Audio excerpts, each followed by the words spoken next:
to the final video of Chapter 6, talking about random variables.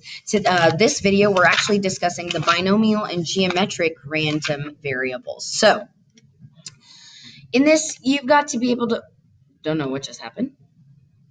Okay, in this, you've got to be able to determine and understand binomial distributions, as well as calculate their mean and standard deviation, as well as finding the probabilities of geometric random variables. This little portion down here, which if I knew where my pen went, I would write it up. Okay, so I'll just show you.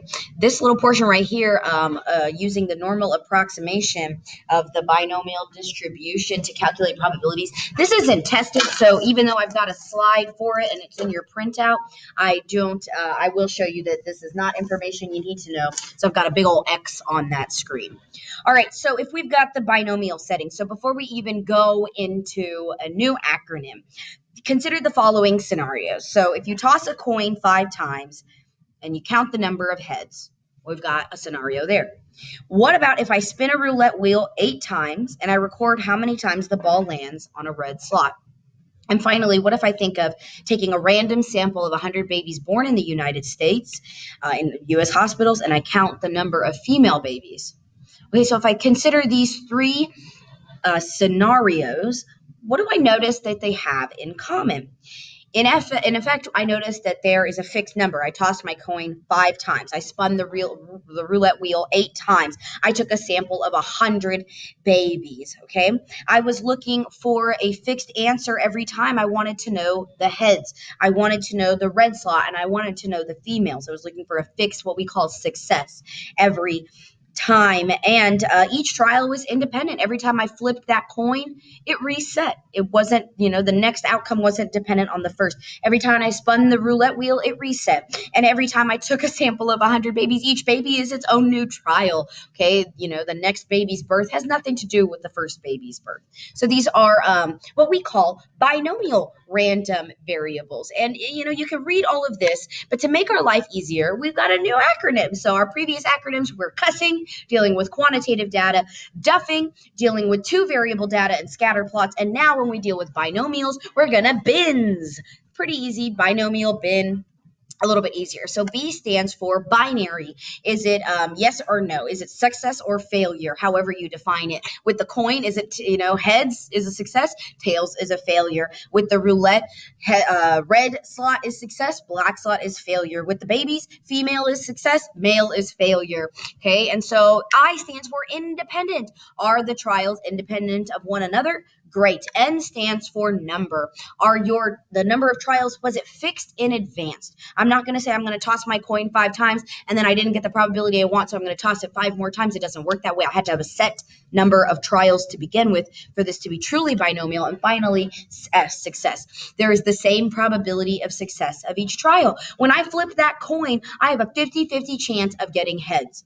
Same amount of success. Yes, in subsequent, it technically changes a little bit, but the reality of it is each individual trial has that same probability. Same with spinning the roulette wheel, black or red, 50-50 shot. I don't actually know the numbers on a roulette. I don't understand roulette, so I can't give you any more than that, but I can go black and red, 50-50 shot. Male or female, 50-50 shot. So same probability of success in each trial. It doesn't have to be 50-50, but your probability of success in each trial has to be the same. So again, bins. If you are ever asked a question as to whether it is a binomial random variable, it must meet all 4 categories. Is it binary? Is it independent? Are your trials already numbered and fixed? And is the probability of success the same in each trial? All right, so jumping on in, here's another definition we should understand. So we understood what makes a binomial setting, but inside the binomial setting, we've got 2 vocab words that relate to them, the binomial random variable and the binomial distribution. And that's just defining the vocab words that you might see. So your binomial random variable is whatever variable, typically X, but whatever variable you have associated with that binary random variable, that success or failure variable. And then finally, your binomial distribution is the probability distribution. So just, new words that make sense because we've already really discussed them. So, They gave you parameters, N and P, blah, blah, blah. You can read that for yourself or check your packet. But let's just jump on into a question. So in the purple, I've just got, just a reminder, binomial settings. You can define a random variable as the number of successes. And we're interested in finding the probability distribution or the binary distribution. So we've got this example that's technically on page 388, and I lied. It's technically on page 390 of your textbook. Each child of a particular pair of parents has a probability of 0.25 of getting a type O blood type. Genetics tell me that children receiving genes from each of their parents will receive them independently. The genes I get from mommy will not be the genes I get from daddy, and vice versa. So we know that these are independent. If the parents have 5 children, the count X of children with type O, so we know our X random variable is going to be children with type O blood setting, is a binomial random variable. How do we know it's a binomial? Well, we can bin it ourselves in just a second. We can triple check, but we're given that N is equal to 5, so we have 5 trials, and a probability of 0.25 success in each trial. So let's check our bins really quickly. B, binary. Is it success or failure? Do you have type O or not? Great, it is. I, independent. Yes, I received these genes independently, so it is an independent concept, okay? N, number of trials is set. 5 trials, 5 kids, it's already set. And S, success. Is my probability of success the same in each trial? It is 25% in each trial. Yes, there's a 25% chance that each child will have a type O blood type. This is a BINS. This is a binomial setting, so this can be a binomial random variable. In this setting, a child with type O is a success and a child with another type is a failure. We kind of guessed that for ourselves. So what is the probability of X equals 2? What is the probability that 2 of the, what is the probability that X equals 2? We'll just leave it at that. So we're going to jump on into this question. I'm just triple checking that they didn't give us any information in the textbook that's not written here. Okay, so they just briefly mentioned how would you read what is probability of X equals 0? What is the probability that none of the 5 children, here we're looking at P of X equals 2. What is the probability of 2 children having type O blood type, et cetera, et cetera. So let's go ahead and create the most basic pattern. So how would I get 2 out of the 5? So that would be a success, a failure, failure, failure. Great. So let's look at those probability values. So if a success is 0.25, then a failure must be 0.75. So I can plug those values in, and ta-da, I get my probability of a success, failure, failure, failure is 0.02637. But that's not the only combination, is it? My children don't have to be born as type O, not type O, not type O, not type O. They could be another combination. It could go type O, not type O, not type O, type O, not type O. And so I've went ahead and written out every single possible combination. There are 10 of them. Does each arrangement still have the same probability? Man, I really lost my pen, guys, and that sucks. Found it. Okay. All right. So you can see, if I did this as success, failure, failure, failure, that's the same one right here. So it has a probability of 0.02637. What about here? 0.25 times 0.75 times 0.25 times 0.75 times 0.75 is still the same value. No matter how I rearrange these combinations, my probability stays the same of getting 2 out of 5 children having a type O blood type.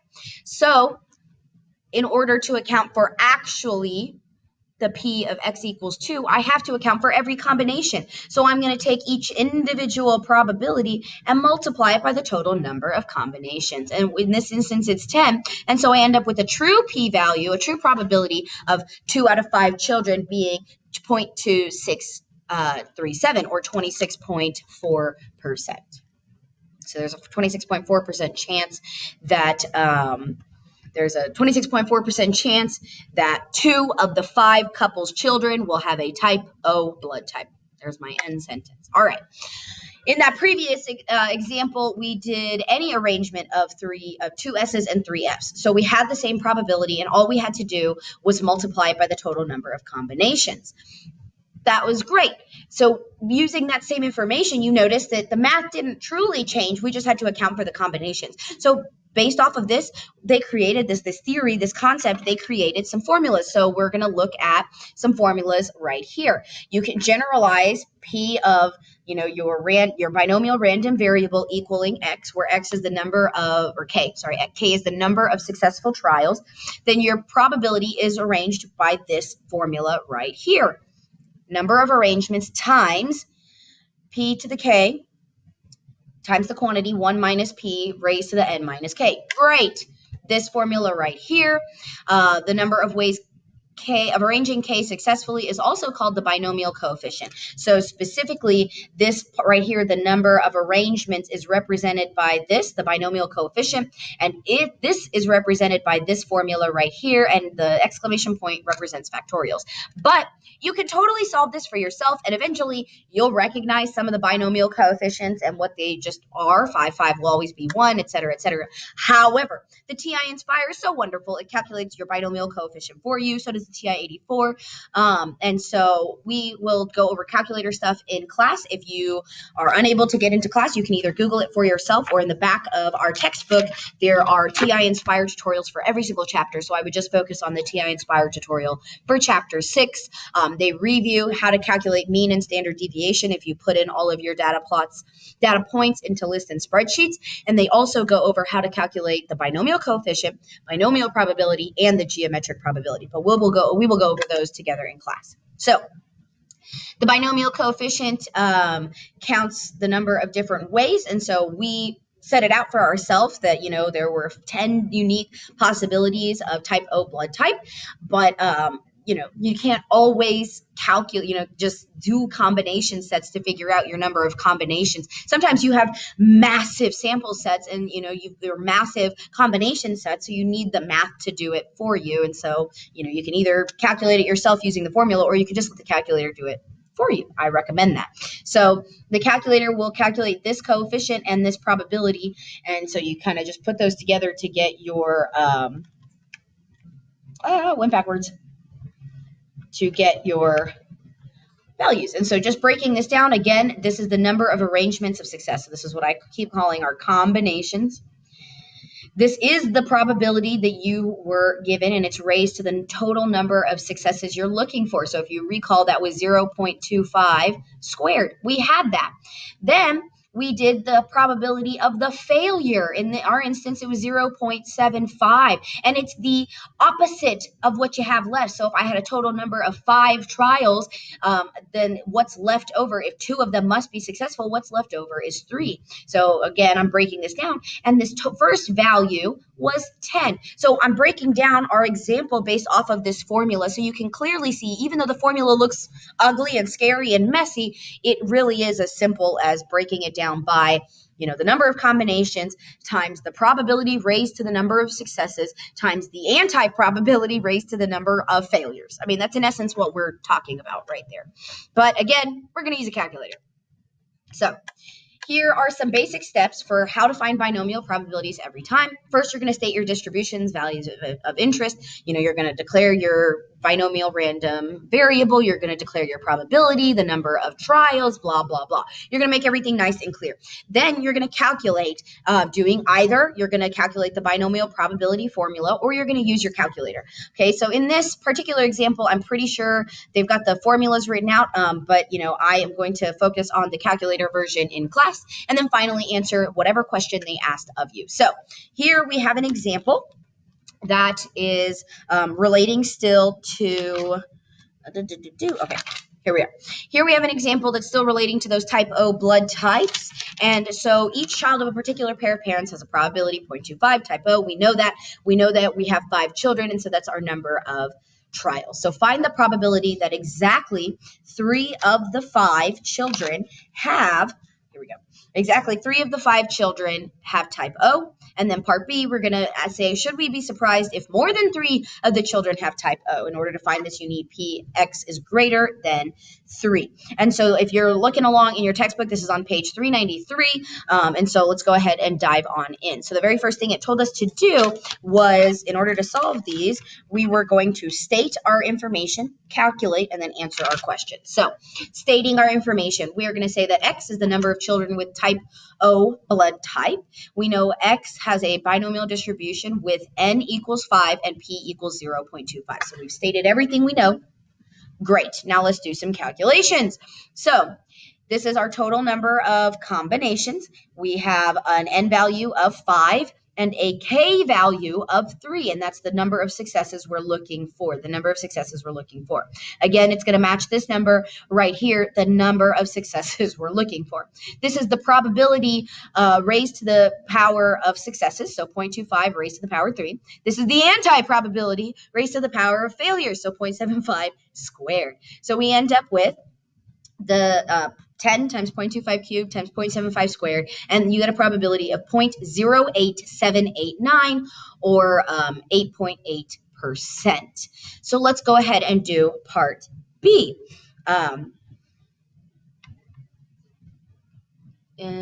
Actually, before I do part B, I thought there was a sentence written up. Let's go ahead and write our sentence just so we know. There is a 8.8 or 9% chance that exactly 3 of the 5 children will have a type O blood type. And I know sometimes y'all like to see these written out, so that's why I went ahead and wrote it for you. All right, so let's do part B. Should I be surprised if I have more than 3 children with a type O blood type? Well, if 3 children was already at an 8% chance, a 9% chance, maybe I should be surprised, but let's do the math to figure out the answer. So again, we would have used a calculator, but here I've set it up. So the probability of X being greater than 3 means that you're actually looking at a probability of X being 4 plus the probability of X being 5. So really, this is my first setup. Then I put in each value. The probability of X being 4 has a binomial coefficient of 5, 4, a success of 0.25 raised to the 4th, and anti-success of 0.75 raised to the 1st power. A probability of combination 5 out of 5 would be 0.25 to the 5th power and 0.75 to the 0th power. Anything raised to the 0th power will always be the number 1. So this is going to, disappear out eventually. And a binomial coefficient of 5 over 5 will, again, also even out. There's only one combination of that set. So I plug that into my calculator, and I end up with 0.01563. There is a 1.6 chance. There's only a 1.6 chance that more than 3 of their children, 4 or 5 children, will have a type O blood type. So yes, the parents should definitely be surprised. A 1.5% chance is minute. They should absolutely be surprised. Here's our wrap up. There's the sentence. Okay, thought I had 2. My apologies. All right, moving forward. How would I calculate the mean and standard deviation for a binomial distribution? Okay, so we're given information here, that same distribution about the number of children with type O blood type. They did all the probabilities of 0 children getting it, 1 child getting it, 2 child getting it, 3, 4, and 5. Okay, so we can look at the shape. So again, all these calculations were done using the same concept and example and formulas that we just did in the previous examples. And so the shape is that it's skewed to the right. Okay, so again, we can use our cussing to describe binomials. So we know that we can do this. So we're going to go ahead and cuss. We know that we can use cussing to describe random variables. So we're going to go ahead and cuss. So our shape is skewed to the right. It is more likely that you'd have 0, 1, or 2 children with a type O blood type. Our center is about at 1. You can see that, 1 is our highest point. But you can also see that at 1, you've got... Oh, man.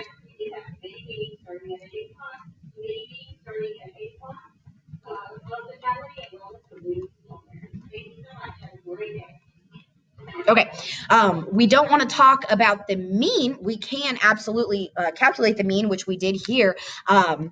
Because we know how to calculate the mean of random variables, so we use that same information. But we're going to use the median because it's skewed. Because it was skewed, we ended up looking at the median value. And so since the most repeated value was 1, that is our center. Talking about spread, we're going to talk about the variance and standard deviation. So again, you can use the same calculations we did in 6.1 and 6.2, calculating random variables, means, and standard deviation.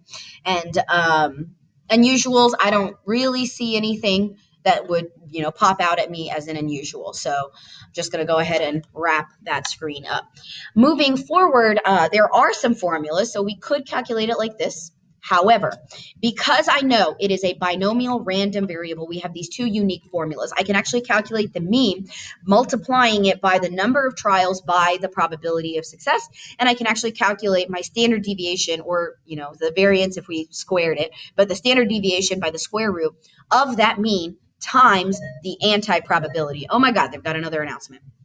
Just a reminder too, the technology committee will be meeting in the library in the conference room, please. Technology committee. Thank you very much.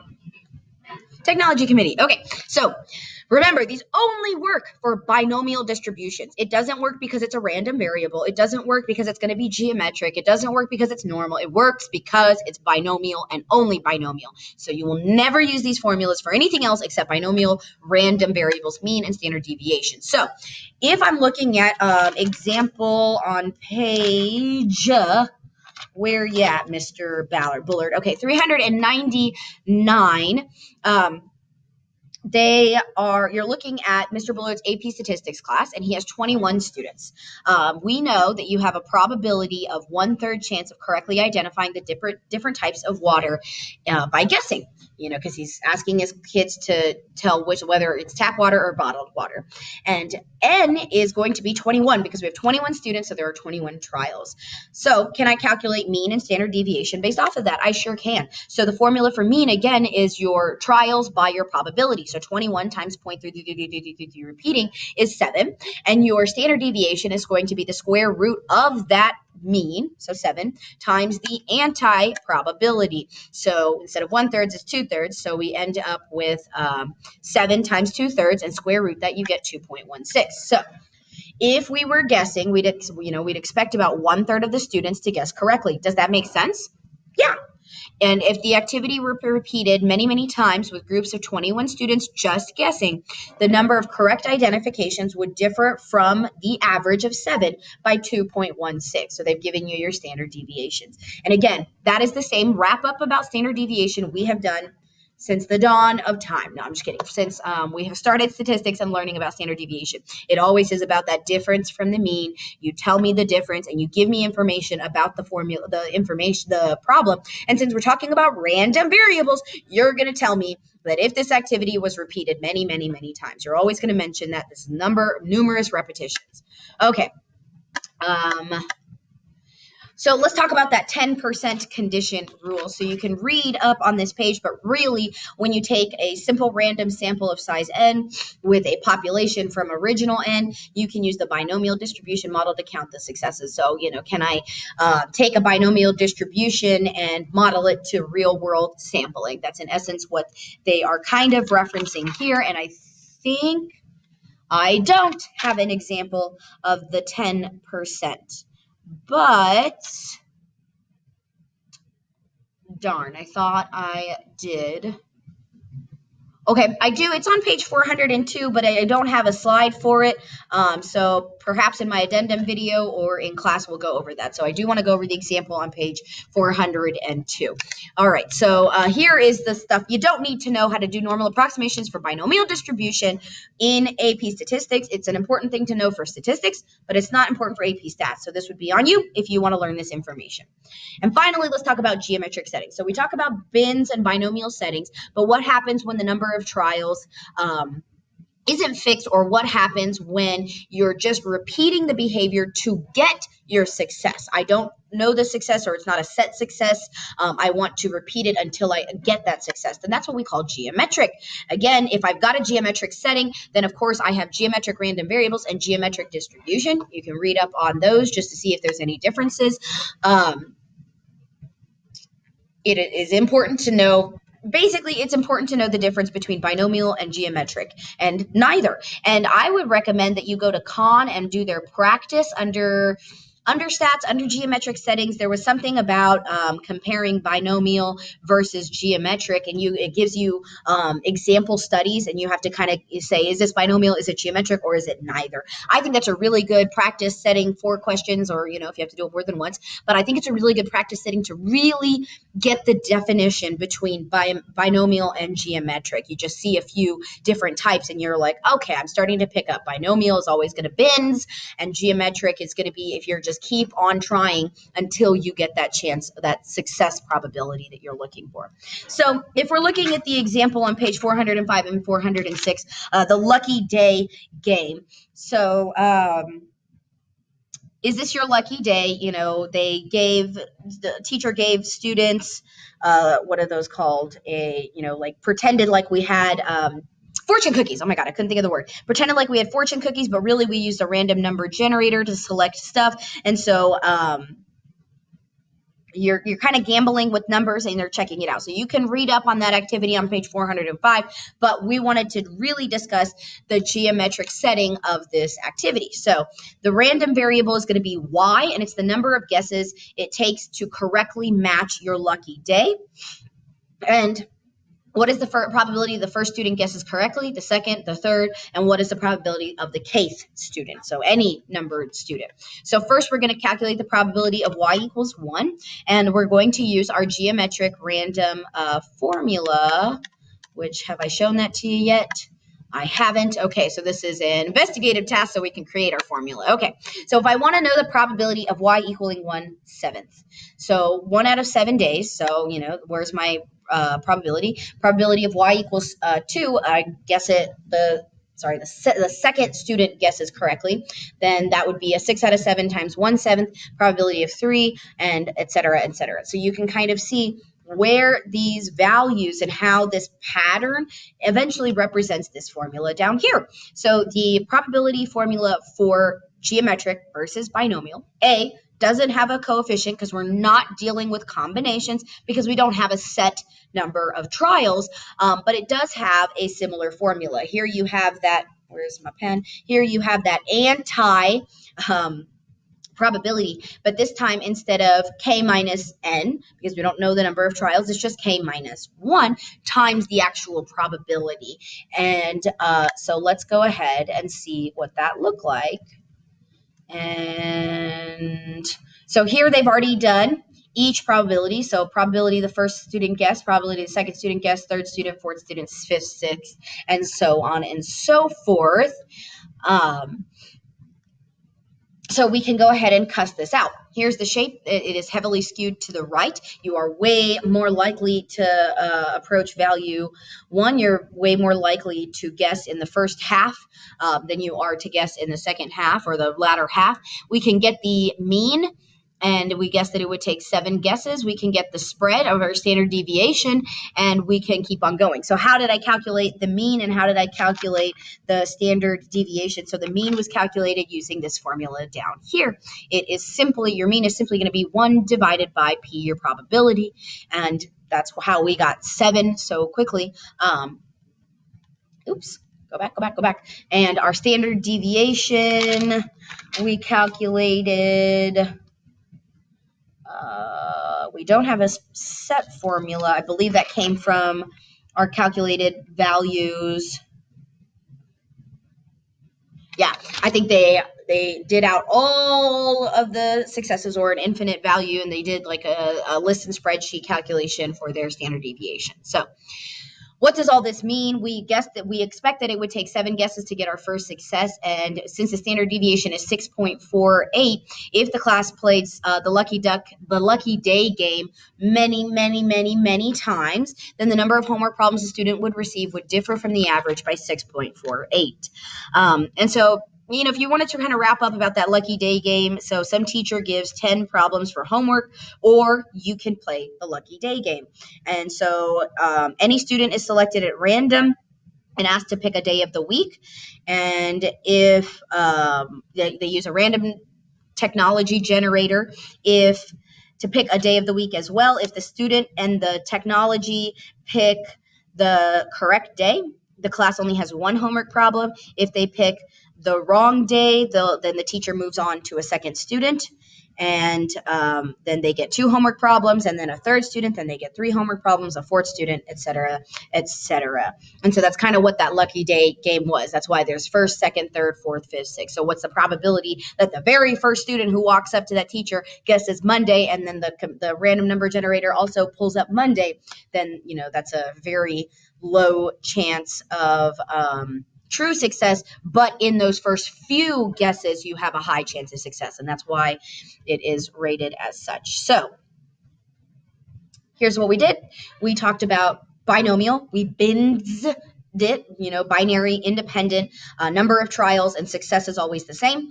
We learned how to compute and interpret. We're going to focus on using the calculator to grab the coefficient and grab the probability, putting those together. We know how to calculate mean and standard deviation of binomials and how to interpret them, and we understood what the difference is between a geometric and a binomial. We know that we don't need to know normal approximation, but that's on you if you want to learn that. That's all I got for you guys.